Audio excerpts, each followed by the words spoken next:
Hey guys, Coupons to Provide here, and today I'm coming at you with my pantry organization update incorporating affordable and repurposed supplies. Taking a full look into my pantry, it is lengthy from left to right, but it is not deep. Now I do love the way my pantry has been working for me for a while now, and a lot of it is dollar store product and repurposed product. Most of the items in here are completely affordable and some are even free. As usual guys, I like to make sure that I'm giving you guys information and ideas that are tried and true. So I have lived with this system for a very long time now and it works great for our family. We're going to start off with the very top shelf in the cabinet, and this one was basically put into place so that I could have backup foods but not waste money by repurchasing the same products over and over again and have them go bad. Now I found my baskets at King Dollar for $1.25 a piece, and they did have various sizes, which was really exciting because I can continue to carry them throughout my system. I labeled them refill seasonings, pre-packaged condiments, seasoning packets, rare condiments, which are basically condiments that I don't use as often, everyday condiments, sweet sauces, and open bag dry foods. Now, kind of taking an over-the-top look into each one of these baskets, you can kind of get an idea of what I'm going for, and you can kind of see that none of them are overflowing with product, but there's definitely enough backup product to get me through whatever I need. So taking a quick look into the seasoning basket, before I realized that the medallion grinders were actually refillable, I stocked up on a lot of different types that they had. Also, I like to buy my seasonings from Dollar Tree because they have a fairly nice sized portion of product for $1. And I simply put them into bags to kind of condense down the required space for the bulkier product. And I label them with some masking tape and a pen. It is super simple. The ones that we go through more often than not are the larger bags, because we do go through them more often. And then the product that we don't go through as often are the smaller bags. Very simple system, nothing overcomplicated. I have pumps, which you will see later on in the video, that I refill these into, but these are just my refill bags. Now myself, my oldest son, and my husband actually access these types of products on the regular, so I have to have it ready for them to find and be able to flip through as well. Now as a couponer, I do have a fairly large stockpile of Ziploc bags, but if you do not, you can easily pick up a very nice size box at a dollar store. I believe they carry them about 50 to a pack if you find the right ones, so your expense won't be high at all. Alright, so now taking a look at the pre-packaged condiments and seasonings, it's pretty self-explanatory. It's all that free stuff you get when you order out, and you just don't want to part with it because some of it is really good.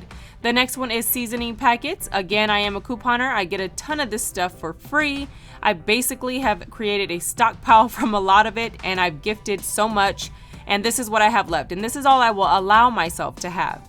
Next is the rare condiments. So basically your teriyaki sauces, your rice vinegars, your balsamic vinegars, your chamoy and things like that. Whatever isn't used every single day, but you do want it on hand. Next, taking a look into the everyday basket, it is pretty much self-explanatory as well. Anybody that looks at this system should be able to recognize or find anything they are looking for by putting generic labels on your systems. The next one is sweet sauces. So we have our caramels, caro syrups, ice cream toppings, and so on.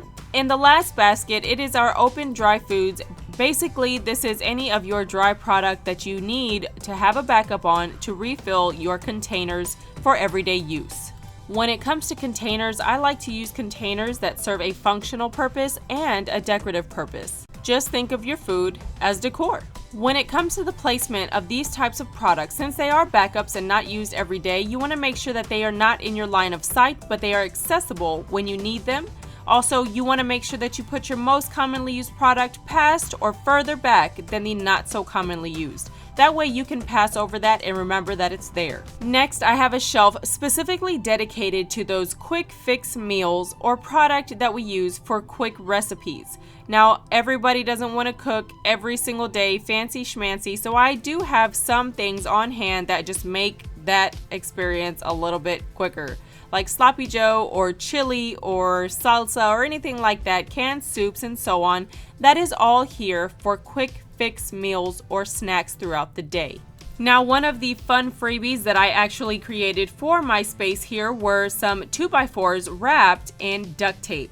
All you have to do is take your decorative duct tape that you can find at the dollar store and wrap it around your 2x4s. You can even put them on top of each other to create a tiered system, which would cost way much more if you were to buy an actual product from the store.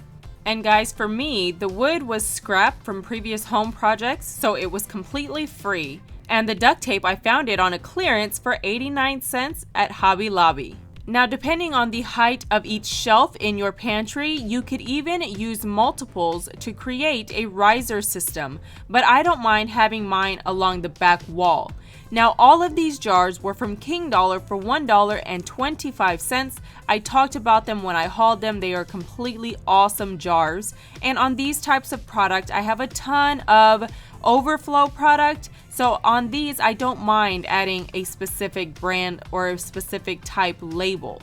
In front of that, I have mini containers that are squeeze lids. So all you have to do is squeeze the top, open it up, pull stuff out when you need it.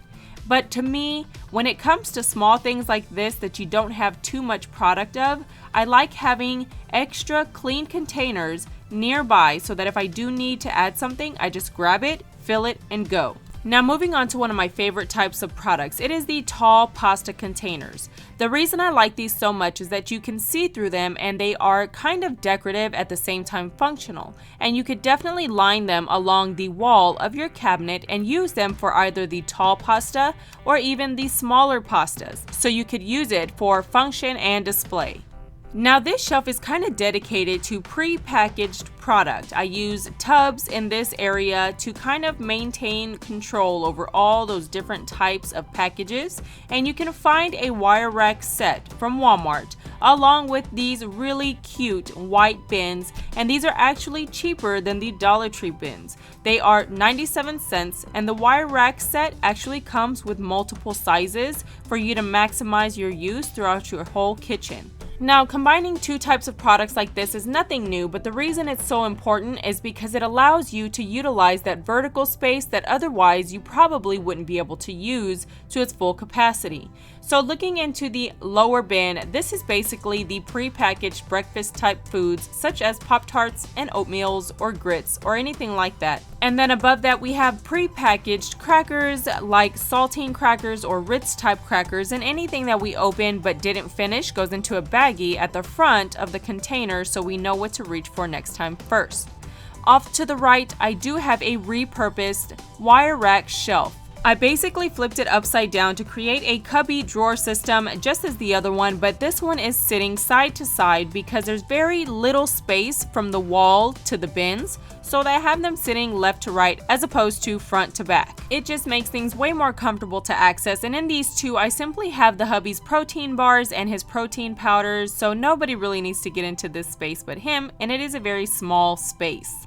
Now, one of my favorite King Dollar find containers are these big clear plastic containers where I store the cereal for their everyday use. I have this on this shelf because I feel like it's appropriate to put it by the pre-packaged breakfast type foods, and it's easy enough for the boys to grab and go and serve their cereals in the morning. Now, I have 5 children, so I have to put multiples into one container, and this will probably last about 3 days worth serving per container. Now, for those curious, you can definitely find higher price alternatives in Walmart or Target, but the dollar stores like Dollar Tree and the 99-cent only store do offer their own version of alternatives to products like this, so definitely check out your dollar stores. Now, the next shelf was basically designated to jars and cans. Now, I was looking high and low for a good system to organize these types of products, and I finally came across a dish rack without a utensil holder, guys, and it has this lip or this angle in the front that allows the canned goods or jars to roll forward and kind of rotate themselves out, so you can always keep your FIFO going, which is first in, first out, to help maintain the quality of your food and make sure that you're using it in the proper order. These dish racks were probably one of my most exciting repurpose finds because it works so well and holds so much product. Now, I did allow myself one little corner to kind of have those miscellaneous items that don't really have a backup, and that's all that's there. Nothing exciting. Okay guys, so fair warning, we're about to get up close and personal with the floor in my pantry, and we recently did our tiles, so our trim and everything has to be touched up and painted, but we're not going to worry about that because we need to see what this system can become when you utilize all of your floor space in your pantry. And we're gonna be doing that with a $7 shoe rack, guys, that I found at Walmart, and you could probably find in any one of your Goodwill or thrift stores. Now, it's a very flimsy product, and I put it in backwards so that I could have the elevated end facing out. And the actual rods were a little flimsy when I put the containers on there, so I took some clear shipping tape and simply wrapped it around the center and along the right where I needed it. And I went ahead and tried to elevate it by screwing in some screws into the frame and raising the back feet up and putting the front feet up on clear square containers that you can find at the Dollar Tree or whatever you want to use, just to give it some elevation. And I put some poster tack there so it wouldn't slide around. And as you can see, it gave a lot of space underneath the actual shelf that was non-existent before. So again, I wanted to use all of my vertical space where my floor space was because I need to maximize the amount of product that I can store here. Again, I am a stockpiler. We have a large family. We need this stuff. So let's take a look at what I did once I pieced together and kind of rigged all of these things the way they needed to be. Starting with the stackable bins, I actually got 4 white stackable bins that I found at the 99-cent only store, and I stacked them together and I puttied them into each other to make sure that they wouldn't pop out of place when I would reach in and grab something, or the children would reach in and grab something for me, anything like that. I wanted to make sure that they were secure. And the back feet sat behind the back of the pole perfectly, and the lip hung over the front perfectly. One of the really cute options or alternatives you guys have at Walmart would be about $1 and some change for these ice cube bins, and I think these are so nice for your pantry organization systems. Now let's see how nice they all fit together.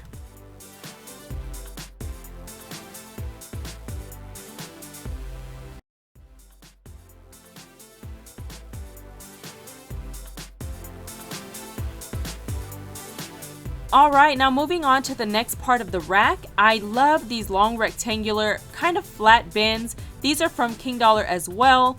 Of course, you could check your local dollar stores, whatever you have closest to you, to see if you can find something to work in this system, or you can use the ones that I showed you above. This is basically the row for stuff that is snack food and access daily.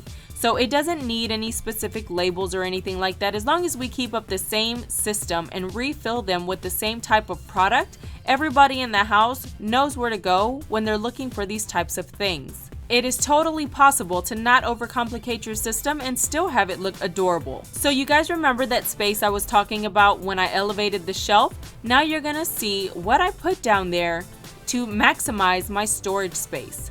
Once again, I'm using the King Dollar bins, but I wanted to show you guys what I do. Now each one of these baskets has 2 handles, and one is red and the other one is black. The one that is black and white, I actually decorated myself with some shipping tape.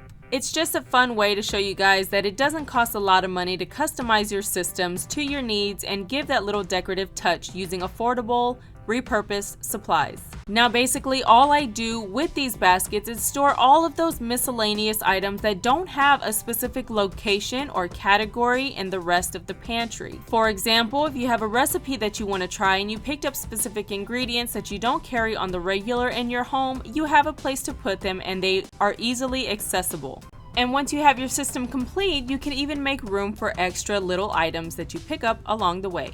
Alright guys, so we have taken a full look into all of the products that I use inside my pantry on a daily basis and how I maintain my organization system, how I have incorporated repurposed dollar store finds and created my own storage solutions. Now the next part we're going to look at, I got several years ago, but I do have a dollar store alternative tutorial that I will leave linked below for you guys.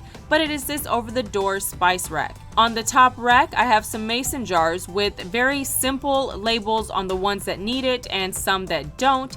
These are just products that we can obviously see what they are and use and access whenever we need them. When I label things like this, it's a small paper label. It doesn't need to be fancy, and all I do is put the product that it is and the date that it was put in there. Next, we have King Dollar jars, and the first one is salted caramel peanuts. I don't put specific dates on that because it goes so fast and we just refill it when we need to. The next one is Italian breadcrumbs, same thing. And the last one is my cereal. It doesn't need a label because I know what it is. For me, guys, the one thing that you'll see about my labeling is I prefer generic labels. If it doesn't need it, don't label it. Okay, so I found these kitchen art seasoning pumps years ago at King Dollar, and my friend Alma actually came across 4 more new ones that I absolutely love, guys.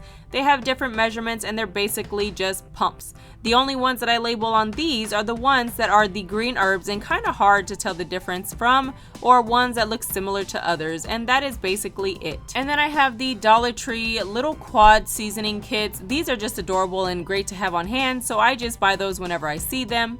Now again, with the generic labeling, I put the labels on the ones that do matter, that kind of start to taste a little funky after they've been in there for a while and I know I don't use them as often.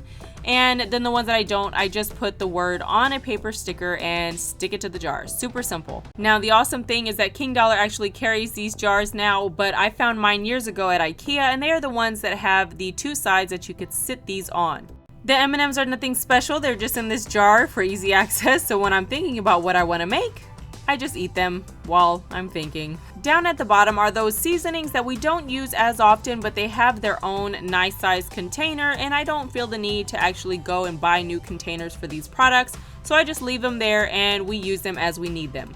So basically, to me, guys, creating a functional and beautiful system does not have to take all of the Pinterest effort in creating massive, gorgeous, flawless labels.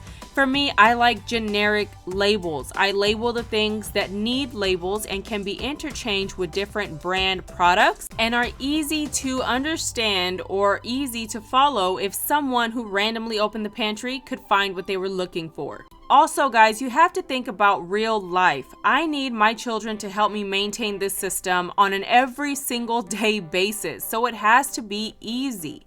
One step in, one step out systems are the best when incorporating different systems for your entire family, no matter the age group.